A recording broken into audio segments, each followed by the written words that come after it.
Samantala, matapos ang selebrasyon ng ika-25 anibersaryo ng Net25, muling pinarangalan ang Net25 at ilang programa ng himpilan sa kakatapos lang na Philippine Fashion Trends Awards Night. Si Vin Pascua sa balita. Sa katatapos lang na Philippine Fashion Trends Awards Night, ginawaran ng pagkilala ang ilang natatanging personalidad mula sa iba't ibang larangan.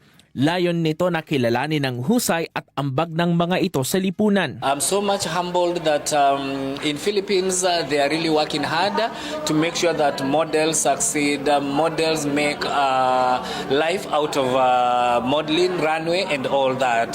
And I'm learning a lot as an African, as a person from Kenya, and I'm really working hard into bringing more models in the Philippines and also to work with the organization that puts this event together, the Philippine Fashion Trends. At sa taong ito, kasabay ng ika-25 taong anibersaryo, kinilala at binigyan ng Heart of the Filipino Award 2025 ang Net25.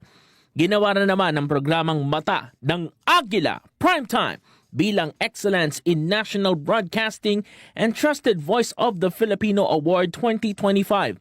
Habang Outstanding Community Service Broadcast Award naman ang iginawad sa Responde Mata ng Mamamayan. Lagi po kaming nagtitiwala sa Net25. Patuloy silang nagbibigay ng tamang serbisyo, tamang impormasyon sa mga tao. Nagbibigay ng tamang impormasyon, balita, mapagkakatiwalaan ang Net25. Vin Pascua para sa Mata ng Agila. Matatag, matapang, matapat.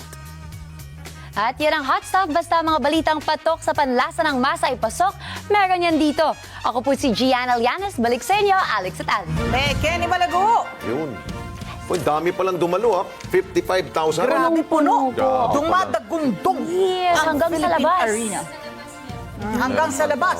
May mga May hindi na giant nakapasok. na mga So screens, talagang diba? naibsa ng init ha dahil sa malalamig na boses ni Yeng Constantino. Ano ba yung Sarah kinanta niya? Geronimo. Yeng Constantino, paborito ko po yung hawak kamay. Hawak. Kinanta ba niya doon? kamay. Hindi, sa huling part na ng set po ako nakarating. Pero kinanta rin niya yung Ikaw at Salamat. Ikaw. Ay, Yun salamat. po yung mga last songs niya. Tinignan ko yung mga kanta niya eh.